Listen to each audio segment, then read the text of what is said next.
Ignition running.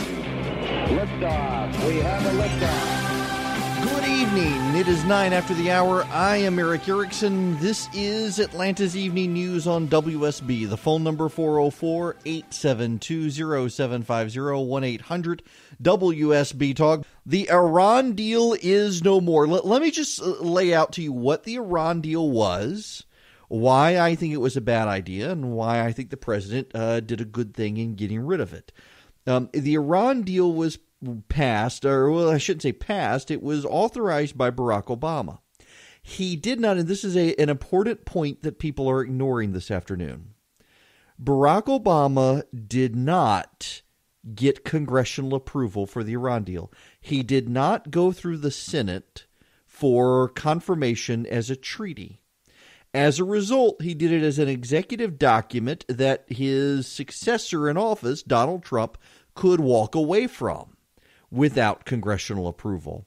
Is there going to be any part of Barack Obama's legacy left when Donald Trump is through with it? I mean, no, Obamacare is there. Yes, it's been changed to some degree and may now be thrown out. People aren't paying attention to a lawsuit against Obamacare.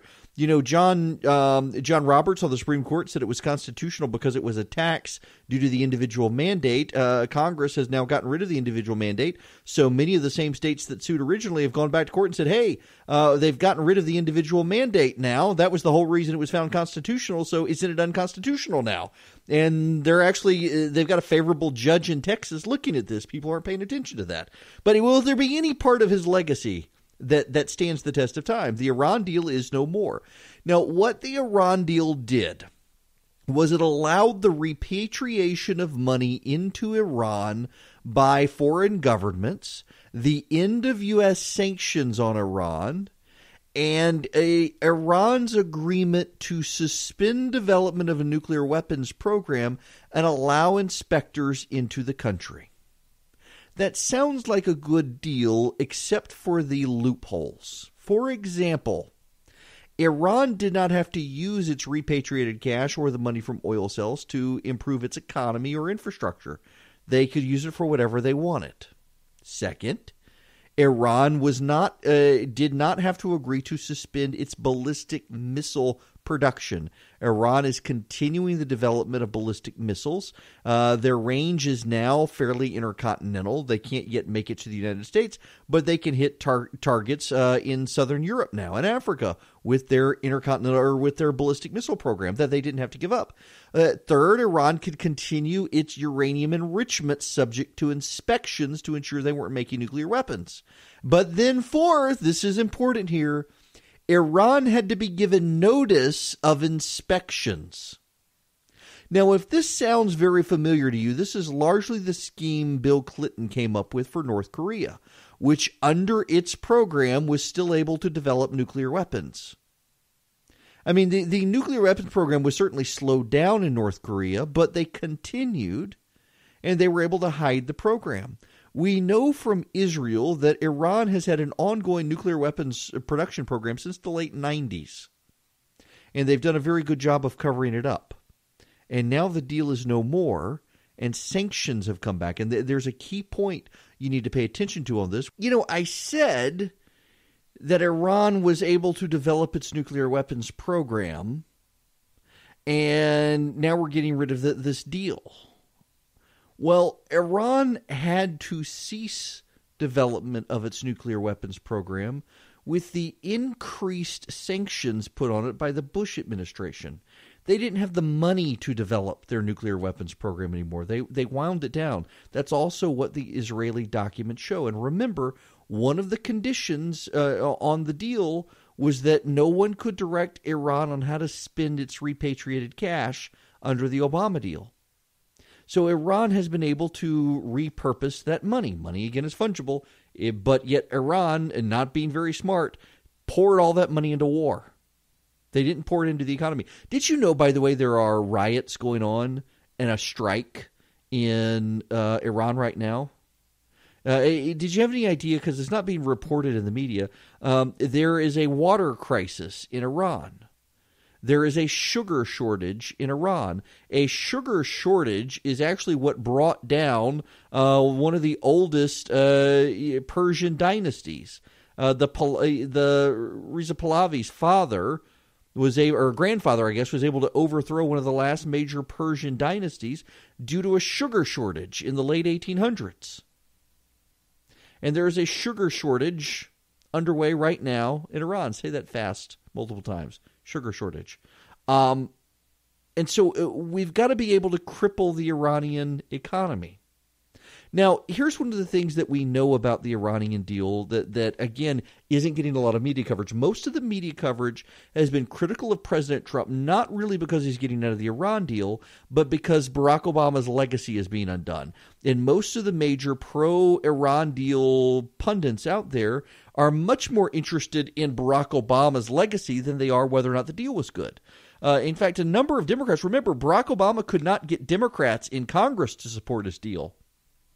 He had to do it as just an executive agreement because Democrats in Congress wouldn't go along with this deal. And that is completely outside the media narrative. They don't want to focus on it. But one of the reasons Barack Obama couldn't get the Democrats to go along with it is because the Iranians are so untrustworthy. Look at what they're doing with the money right now that's not getting a lot of attention. The Iran deal has significantly destabilized the Middle East. Because Iran has been able to use its repatriated cash that had been frozen in American bank accounts to fund Hezbollah, to fund the Iranian Guard, to fund Yemeni terrorists who are now at war with Saudi Arabia. See, Barack Obama decided to treat the Iranian regime not as terrorist thugs, but as a legitimate nation state welcome to a seat at the table because he wanted to counterbalance Israel and Saudi Arabia. The Obama administration had a deep, unabiding hostility towards Israel. In fact, many of the Obama administration officials who were most critical of President Trump withdrawing from the deal are attacking Israel. They're not attacking President Trump. They are deeply anti-Semitic people who hate Israel. They don't like Netanyahu, and that's their cover, but the fact is they don't like Israel. And by the way, I would say we shouldn't be listening to the European Union on whether or not we should stay into this deal, given how much anti-Semitism has infested itself within the bureaucracy of foreign affairs within the EU. What has happened is that Israel and Saudi Arabia and Jordan have had to become very close together to combat the rising Iranian menace.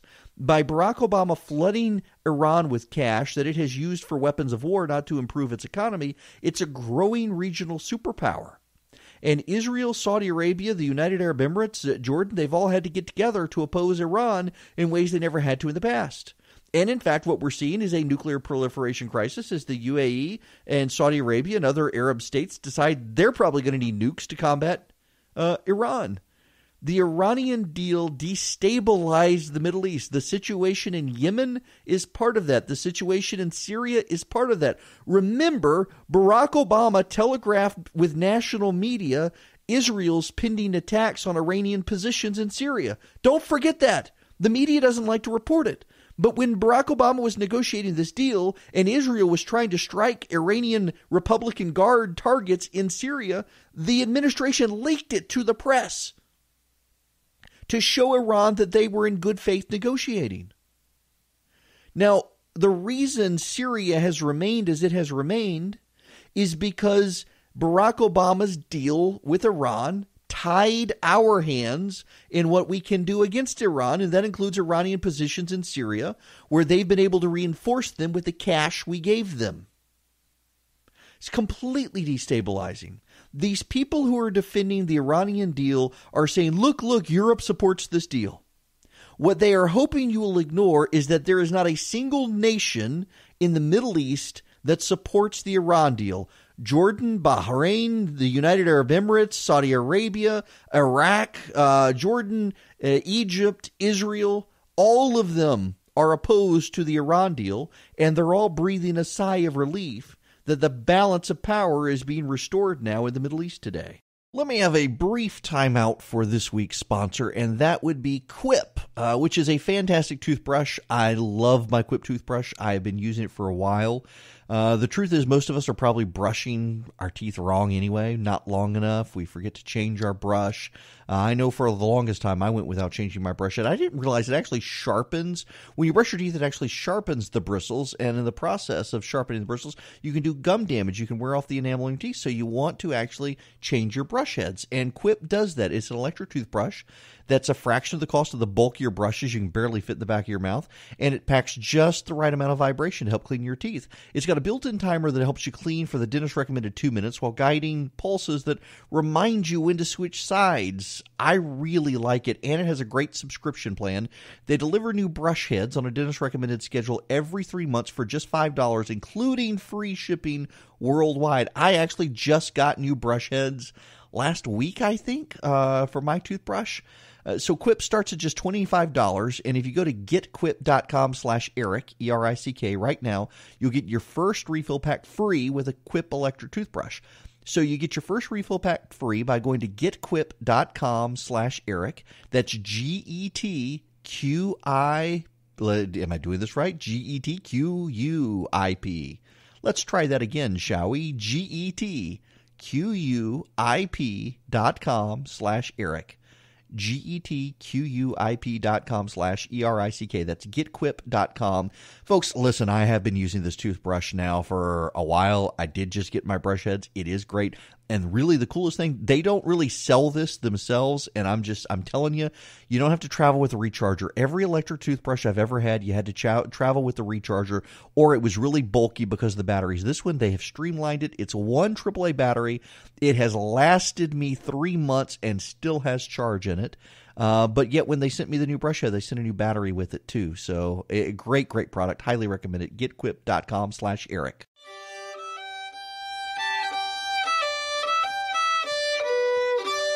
It's 27 after the hour. Eric Erickson here. Y'all, there's a strike happening right now in Syria. It appears to be the Israelis blowing up Iranian positions. Pretty striking to me, actually, that Israel did this. It almost looks coordinated, waiting for the president to withdraw from the deal, and then striking Iranian positions. And that's kind of a key thing here. Is, see, with Obama's deal, the Iranians were able to remilitarize and move the Iranian Guard into Syria to help the Syrian regime. The reason the Syrian regime has been able to hold on as long as it has not as much to do with the Russians as it does the Iranians funding Hezbollah and the Iranian Guard inside Syria. The Israelis are blowing up Iranian Guard positions within Syria. Now, there was a rumor afoot within the Pentagon earlier this afternoon, after the president withdrew, that the Iranians were preparing a strike on Israel in the Golan Heights region. So this could very well be a preemptive strike from Israel against Iran. But why are they striking Syria? Again, because the Iranian positions have been fortified in Syria. Now, a buddy of mine who's been over there says Israel was planning on doing it last week, but held off. Another good reason to get out of the deal.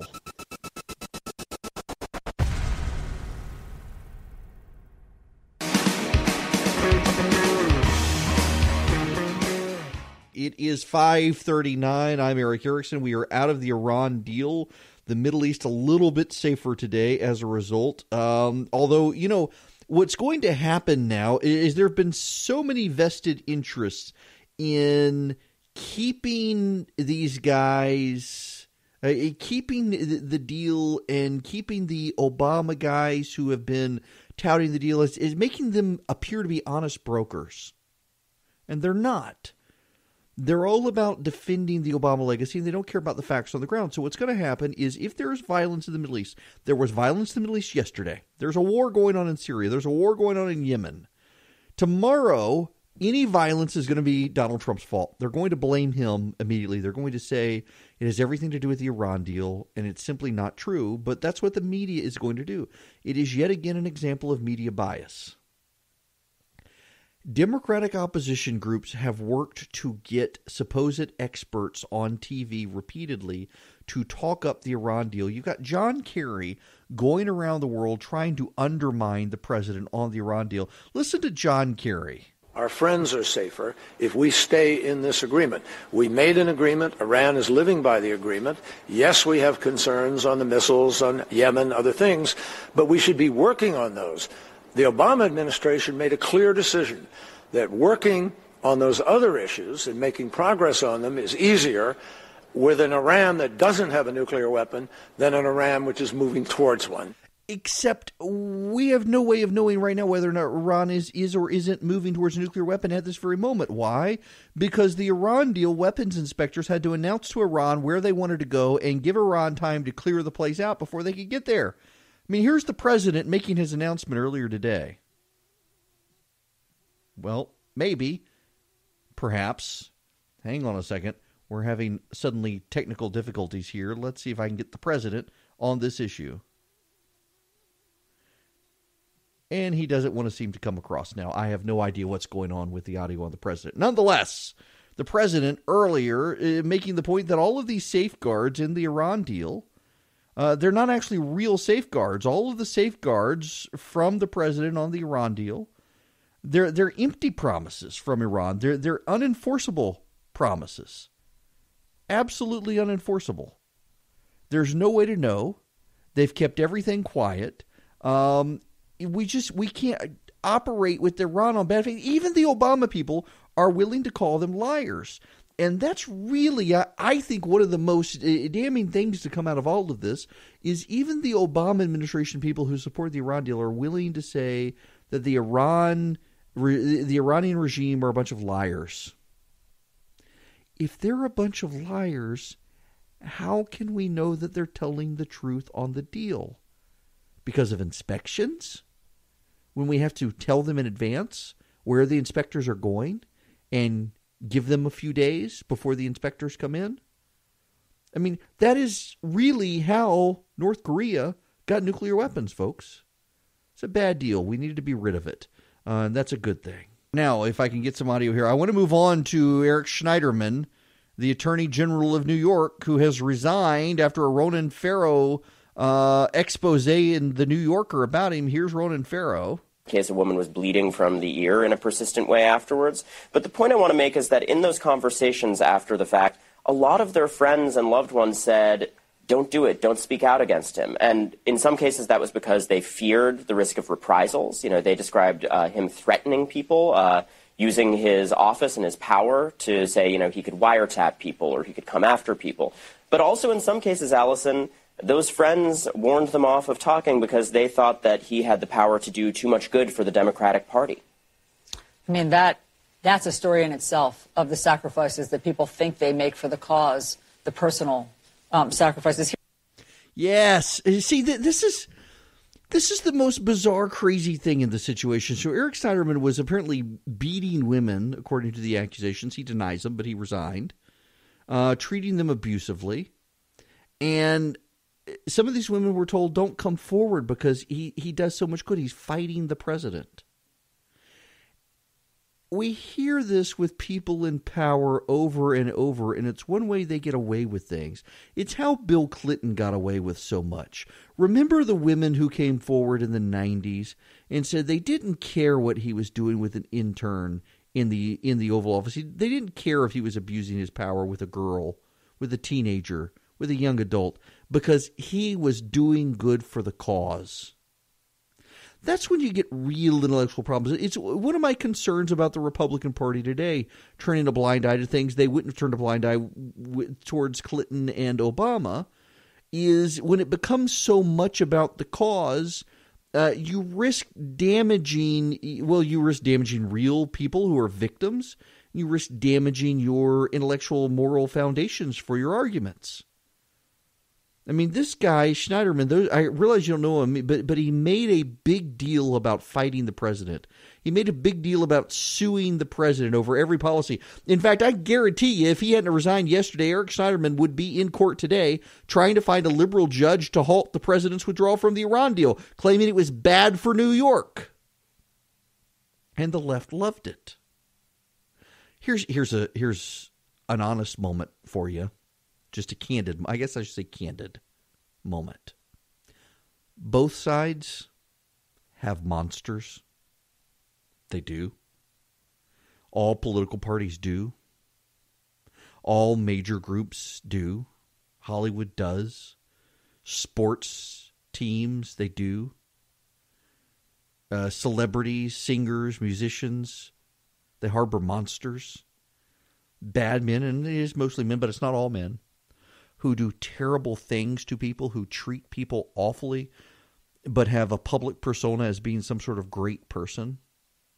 You see this all the time in Hollywood.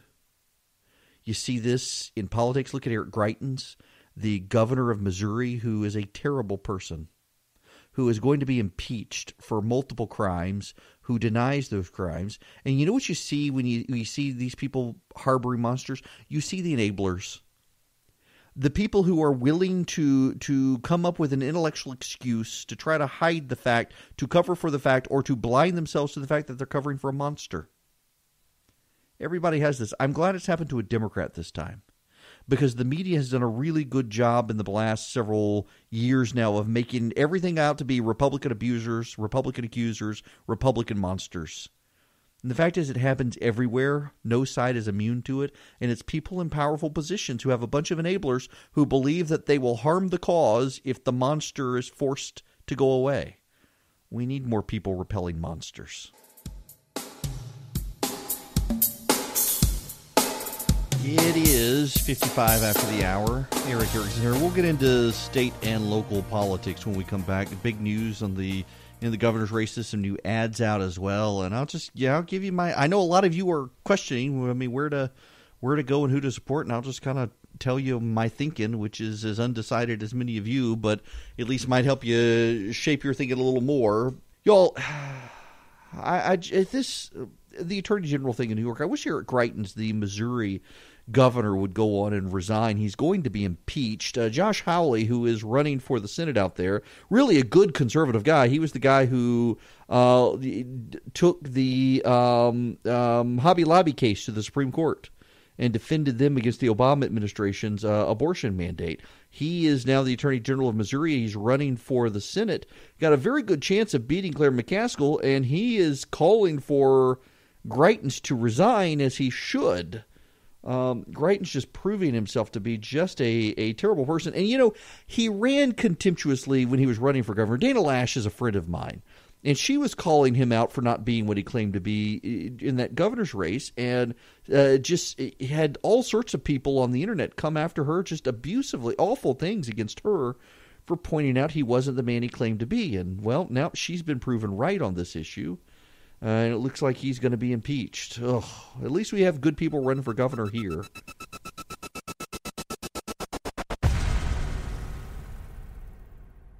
Hello and welcome back. It's Eric Erickson here. News 95.5 AM 750 WSB, the nation's most listened to news talk station. The second hour, we will move on from the Iran deal to state politics in the final couple of weeks of the campaign season here.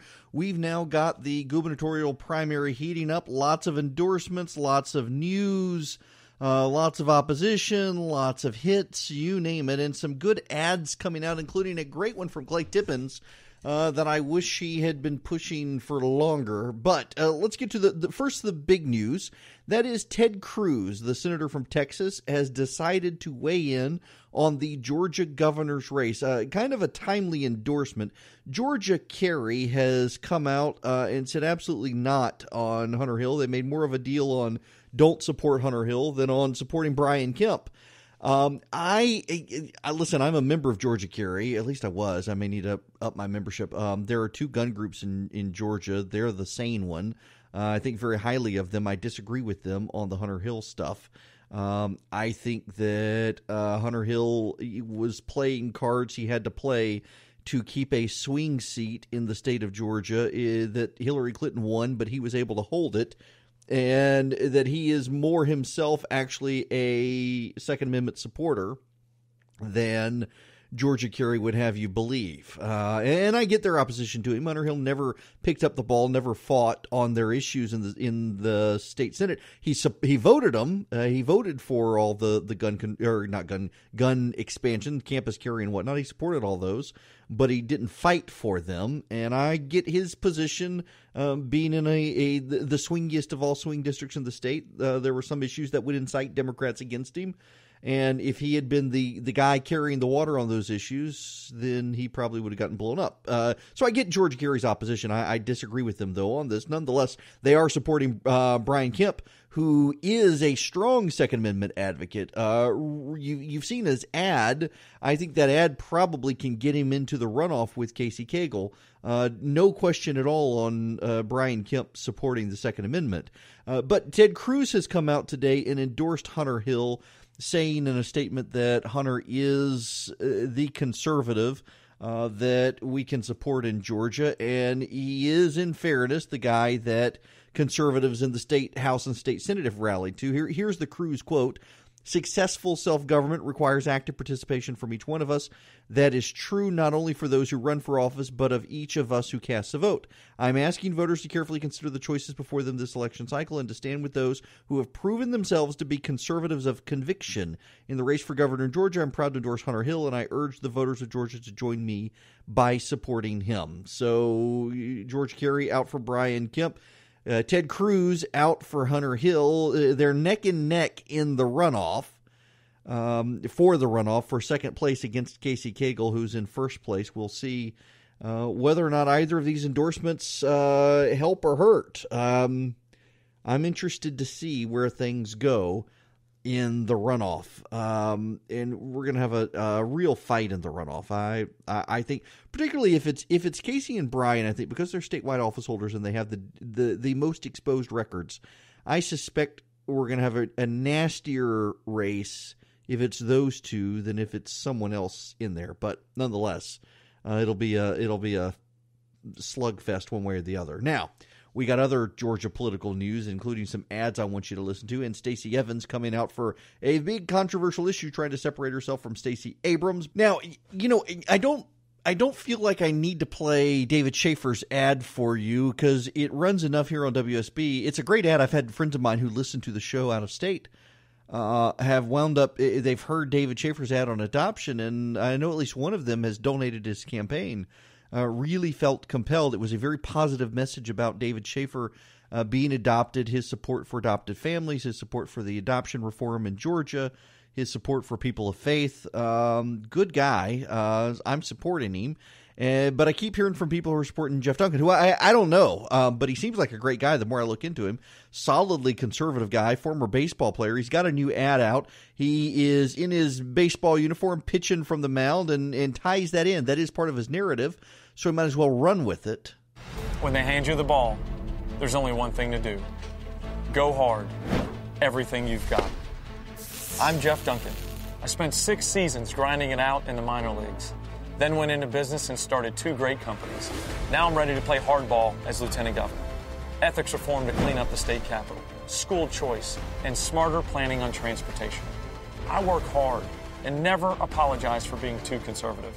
I'm Jeff Duncan, and that's my pitch. He's saving it for the end. A very, very tight cluster there for lieutenant governor. Rick Jeffers, I'm just not a fan of his. I'm not.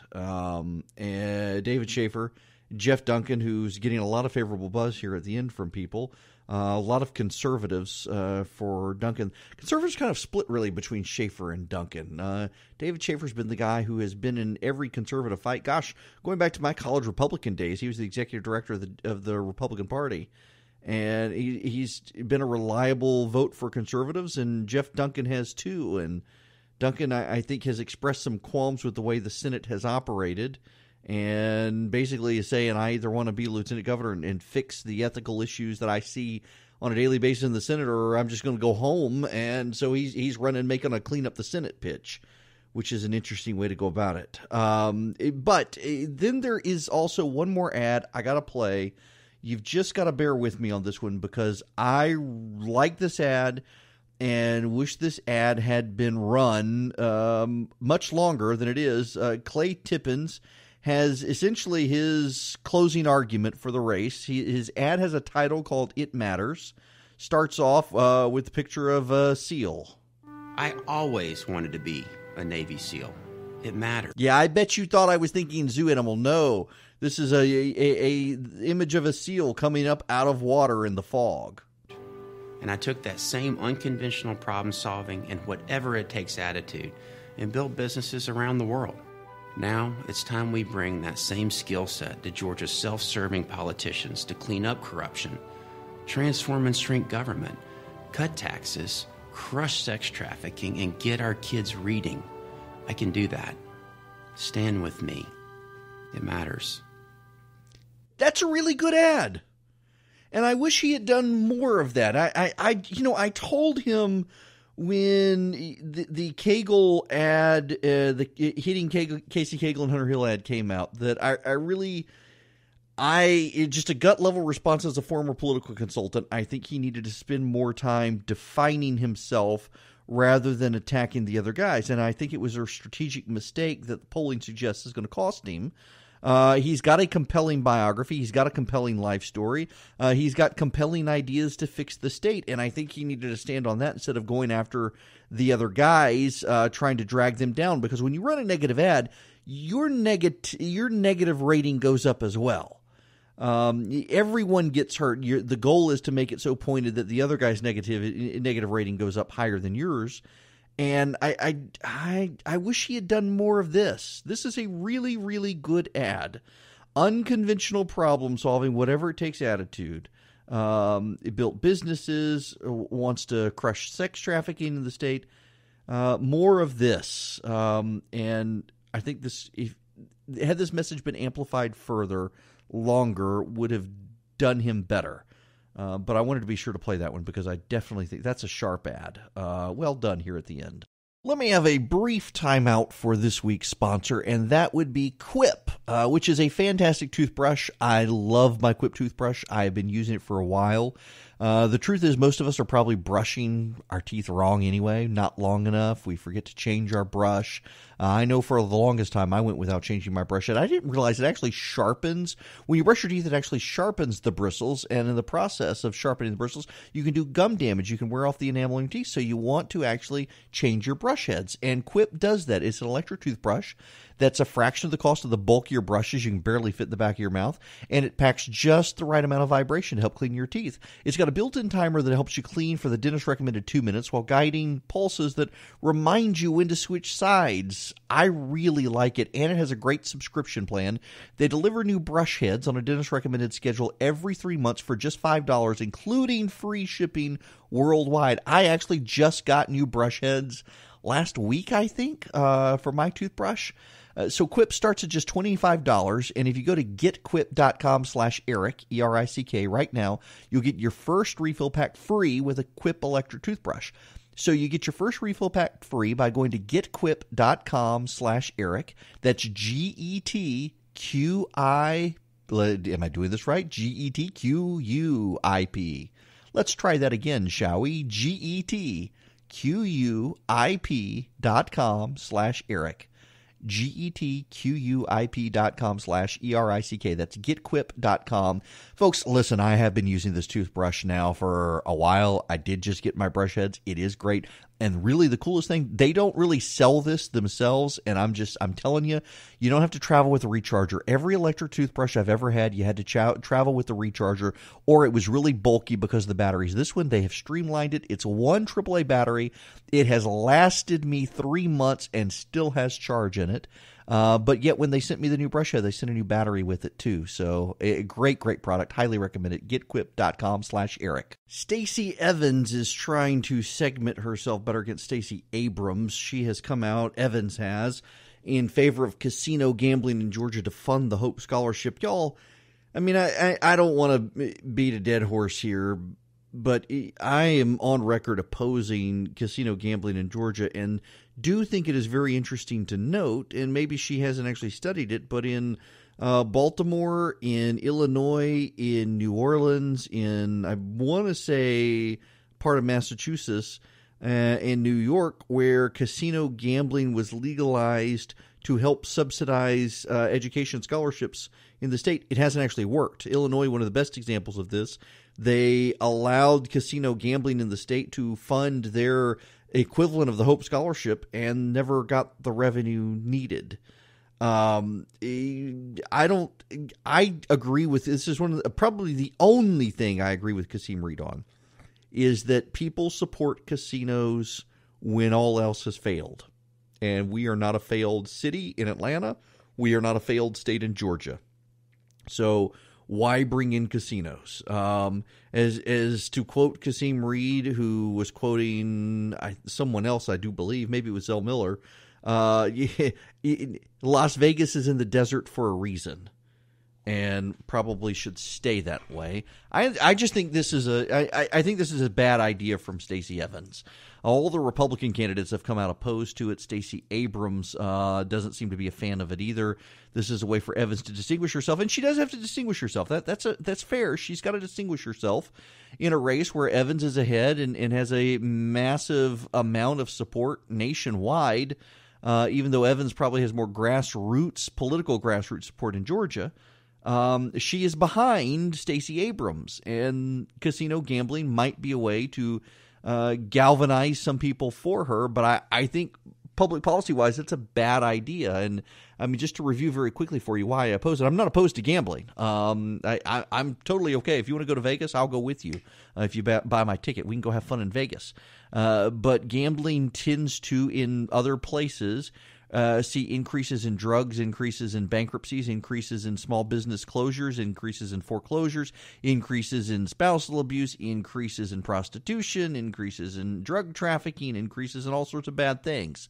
But in Atlanta in particular, the way they've wanted to construct a casino, it would destroy places like the Fox Theater because of the venue component and the subsidized entertainment costs at casinos. It would wipe out local venues existing. Chastain would be hurt. The Fox would be hurt. The Verizon Amphitheater, everything, you name it, all these places would be impacted, and lots of small businesses would. And you don't have to believe me. There have been numerous studies from numerous groups around the world, and they're all very consistent in what happened. So I think this would be a very bad idea, and hope she would reconsider it. But I understand the need when you're behind and need to make a name for yourself. This is one of those areas that separates you from the candidate. Now, when we come back, more on Georgia politics and the state of play in the governor's race, where things are headed and what might be done. It's 39 after the hour. Eric Erickson here. The phone number 404-872-0750, 1-800-WSB-TALK. I want to spend a few moments just on an overview of the Republican gubernatorial primary. And first I should say, I don't see any tracking and haven't really paid close attention to polling in the Secretary of State's race and the Lieutenant Governor's race. But my understanding from talking to those who have is that the Lieutenant Governor's race seems to be a very close race. David Schaefer and Jeff Duncan seem to be clustered together potentially for a runoff. But there are, again, it's a very high number of undecideds in that race. The other is the Secretary of State's race. The last polling I saw is that Josh McCoon was ahead, probably also a runoff there as well. That may have changed. He's a good guy. I've been supporting Buzz Brockway, who's a good friend of mine. I've known Buzz for a very long time. I think he'd be a great Secretary of State, but I think Josh would be a great Secretary of State as well. And if Buzz weren't in the race, I'd be supporting Josh. I mentioned David Belle-Isle, I believe, is running for Secretary of State. He is the mayor of Alpharetta. I've met him once. Seems like a very nice guy, very well thought of up in Alpharetta.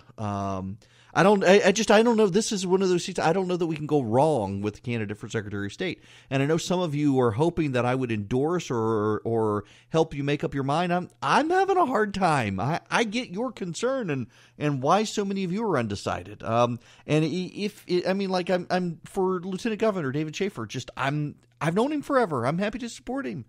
It doesn't mean anything about Jeff Duncan, who apparently is a great guy and people really love him. And I get the sense there's more of an actual support for him than maybe David has. Some people he's been there for them. They're there for him, but they're okay with someone else. there's a strong level of just fidelity with Jeff Duncan and his supporters. And then for Secretary of State, I've known Buzz forever, almost as long, if not longer, than my wife.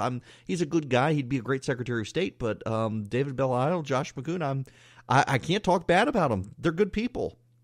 They would make a great candidate. I'm sorry, I can't help you make up your mind. On the governor's race, I'm just not. If you listen long enough, you kind of get an idea. I do think that Cagle is more establishment than I would prefer. He'd be a fine governor. I think if Michael Williams were running as Michael Williams instead of a mini Donald Trump, he would be a fantastic governor. Clay Tippins is the one I was completely skeptical of, particularly because he drew a very bright line around support for RFRA, said he wouldn't support a Religious Freedom Restoration Act. And I thought, oh, Lord, here comes another Chamber of Commerce wannabe. And I think he does want to be the business candidate. He's got a lot of business support. But he's actually a very impressive candidate. I have very much enjoyed getting to meet him and his wife and know him just a little bit, don't know him well. And I wish his last ad that he's just now got up on the air is one he had run more, because he's actually a very impressive, sharp guy. And then I've known Brian Kemp forever. Brian Kemp, honestly, I think at this point, if I'm voting in the primary, I'm probably a Hunter Hill or a Brian Kemp guy. And that's no disrespect to the other candidates. I would be glad to vote for them as governor. But I think I want someone a little more conservative than Casey, a little less crazy than what Michael Williams is running as, a little less pro-Chamber of Commerce-y, more support for RFRA than Clay Tippins offers, and that leaves me in Brian Kemp and Hunter Hill. And I think conservatives are going for Hunter Hill, and I just really like Brian Kemp a lot. And I think he's done a very good job as Secretary of State. I was a lawyer for enough years and saw the change between Kathy Cox, who I thought was a good Secretary of State, and Kerry Handel, also a good Secretary of State, and now to Brian Kemp. I do tend to think that the primary will be much nastier if it is Brian Kemp and Casey Cagle. I do think it would be.